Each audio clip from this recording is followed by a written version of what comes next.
Today, I'm going to show a 2018 action, drama, sci-fi film called Extinction. Spoilers ahead. Watch out and take care. Peter stands on his apartment balcony as a bright light erupts from the night sky. Suddenly, millions of laser beams strike the city, engulfing it in flames and destruction. And then Peter wakes up in his bed. It was all a dream. He wakes up his wife, Alice, who begs him to see a doctor. His nightmares are ruining their family. As Peter wraps up everything at work, he loses consciousness and slips into a dreamlike state, dreaming up visions of an apocalypse. When he wakes up, he already missed the family time that he promised the girls. By the time he gets home, Alice is upset and confronts him. She is frustrated and then begs him again to seek professional help. This time, Peter agrees. Later that night, he dreams of his daughter Lucy, crying over two dead bodies, and then Hannah comes out carrying a gun. The next day, Peter finally sees the sleep specialist that his colleague, David, recommended. While he's waiting for his appointment, another patient strikes up a conversation with him and tells him that he's been having the same visions and that the staff there didn't want them to know. Confused, Peter stares at a painting in the lobby and then slips into another dreamlike state. This time he dreams of a post-apocalyptic world where he, his wife, and a group of people are carrying guns and surveying the city for survivors. Feeling terrified, he cancels his appointment and goes home to an upset Alice, who dismisses his theories of an apocalypse. Later that night, the family hosts a party to celebrate Alice's promotion at work. As Peter talks to one of their neighbors, Ray, flashes of light appear from the night sky. They watch as a single drone drops from the sky. As soon as it touches down, an enormous shockwave pushes them back into the apartment, breaking all the glass within miles. They recover from the wave and glance up in horror as they see 100 more drones drop from above. Peter and Ray quickly search the building for their daughters. Amidst the commotion, they find the girls stuck in the elevator and swiftly rescue them. Meanwhile, Alice hugs Lucy under the table as they evade capture from the surveying drones. The family soon reunites in their home. As they try to come up with an escape plan, someone bangs on their door. They hide their daughters and then barricade their door. While they're forcing the intruder out, Lucy slips away to look for her beloved stuffed toy. She finds it under the dinner table and hugs it, paralyzed with fear. Suddenly, laser beams penetrate the walls, and then comes a sword. When they go back to their hiding place, they find out that Lucy is missing. By then, a soldier had already made his way into their home. He finds Lucy under the table and examines her. Before the soldier can strike, Peter emerges and pins him down. They struggle on the floor as Peter takes out his gun. Lucy escapes to her mother while the soldier is distracted. Alice then intervenes, helping her husband by smashing debris on the soldier's helmet. The soldier falls to the floor unconscious. The family escapes but finds the building swarming with soldiers. They carefully make their way to the rooftop and find their neighbors, Ray and Samantha, with their daughter, Megan. As the families stand on the rooftop, they witness the devastation before them. The families crouch down and hide as another drone flies over to survey their building. Seeing no other means of escape, they hop on the window cleaner's platform on the side of the building. They slowly descend to the ground, but suddenly, one of the bars gives in, with the other cable now threatening to break. They escape through a broken window in one of the lower floors just in time as the entire platform collapses to the ground. Meanwhile, the soldier left at Peter's apartment regains consciousness and starts tracking his gun. As they take refuge in one of the rooms, Alice apologizes and asks him if he saw them die in his visions. He doesn't answer this but instead focuses on fixing the soldier's gun so that they could use it. They formulate a plan to escape to Peter's factory using the old tunnels that Alice was tasked to redesign.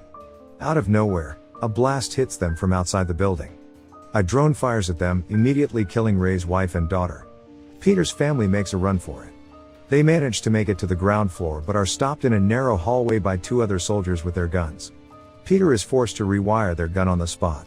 Risking his life, he grabs an electrical cord from the opposite side and then completely reboots the gun. He shoots at the remaining soldiers, leaving them dead on the floor.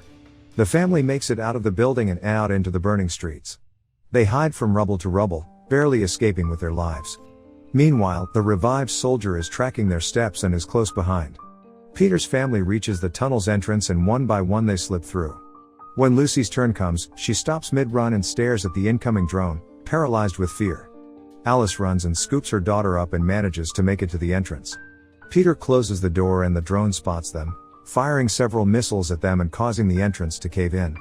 Amidst the explosion, all of them make it out alive, but Alice is severely injured on her side.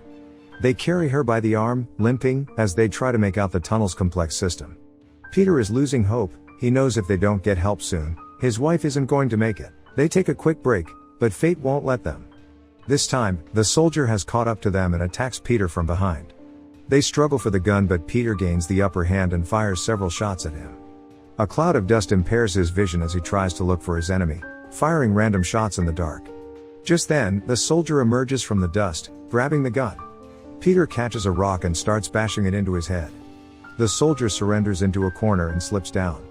Peter confronts him and surprisingly, the soldier takes off his helmet, revealing himself to be a human being. Peter is shocked, thinking he was an alien monster all alone. He threatens him with the gun and orders him to carry Alice. Together, they make it to the factory and meet up with David, along with several more survivors. The girls cry as the medical team tries to revive their mother. Peter begs them to stop as he can't handle seeing his wife in any more pain. The medics inform Peter that it's too late to save his wife, but he doesn't accept it. Just then, the soldier, who is now a captive, calls out telling him that he can help her. Peter points the gun at the enemy, but he knows he doesn't have any choice. If he wants to save his wife, he has to gamble on a chance. He takes the chance and asks David to bring his daughters to the last train evacuating the city. He gives them a teary goodbye as his colleague drags the girls away. He then takes Alice and the soldier to one of the medics' rooms. He hands the soldier his Swiss Army knife, who then uses it to cut open Alice's wound. Peter begs him to go easy, but the man insists that there is no other way. As he opens up the wound, he tells Peter that it's just as bad as the medics say. Peter takes a look at his wife's wound and is shocked to see not just flesh, but wires, cords, and visible electricity pumping through her body. The soldier looks at him, equally confused, and genuinely asks him if Peter doesn't know what he is. Peter can only shake his head in answer. The soldier then tells him that the only way to save her life would be to get power from another energy source, meaning Peter. But the gamble is that this might not also work, and the current might split and they will both be dead. But Peter knows that he should try as hard as he can, if not for him, for his daughters. He takes the knife and cuts a line into his chest. He's surprised to feel no enormous pain and is shocked to see the same wires and electricity running through his body. The soldier attaches a wire and connects Peter's body to Alice's. As they recharge, they experience the same visions, but this time, it's revealed that Peter's visions were actual memories of the past. It turns out that Alice and Peter, who have fallen in love, were called synthetics, artificial intelligence who looked like humans created by humans to serve all of humanity. The synthetics, wanting equal rights, started a revolution. Peter rescued Alice from human soldiers, killing one unintentionally with his bare hands. Together, they fought side by side with the synthetic rebels and successfully drove away the humans to outer space. As the remaining synthetics survey the cities for survivors, Alice and Peter happen upon Hannah and Lucy, whose parents have died from the war. Unable to leave the children behind, the couple adopts them as their own. After the war, most of the synthetics, including Peter, Alice, and their adopted children voluntarily had their memories replaced so that they could stop living in fear and start living like a family, while others, like David, chose to keep their memories and prepare for the return of the humans. Peter wakes up and finds Alice alive. The gamble has paid off. The soldier introduces himself as Miles and tells Peter about the fate of humanity. After they were driven off by the synthetics, they had to settle in colonies on Mars. It took them years to rebuild their resources and to come back to take what was supposedly theirs. But now, Miles knows that it's only half of the story.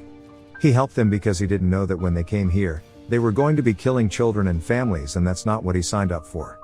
Alice then wakes up, telling Peter of her new revelations, and frantically asks for the girls. Peter helps his wife up and takes one last look at the human who saved his wife's life. Peter thanks him for his kindness by telling him his name and giving him his Swiss Army knife, saying that it didn't belong to him anyway. Peter and Alice run deep into the tracks and are caught in a crossfire. The humans manage to take down a few, but the synthetics hold their fort strong. With one last shot, Peter runs through the fire, grabbing Lucy's toy and a gun as he stands cover for Alice. Alice runs through the steel doors, followed closely by Peter. They run through the tunnels just as the humans break through the fort. They reach the doors and run after the leaving train carrying their daughters. The girls run out of the train to meet them, sobbing and hugging them, with David trailing behind. David holds off the attackers as the family makes their way for the train. The four of them get on and David jumps inside, firing several last shots at the humans. The train pulls away and the family hugs in tears, feeling relieved that they're all alive and safe. The train speeds out from the tunnel and they look out through windows at the sunrise, seeing their once beloved city in flames and destruction, as the tracks detonate behind them, leaving no chance for their pursuers to follow them. Perhaps, if humans realize that they're not so different from each other, they might have a future after all.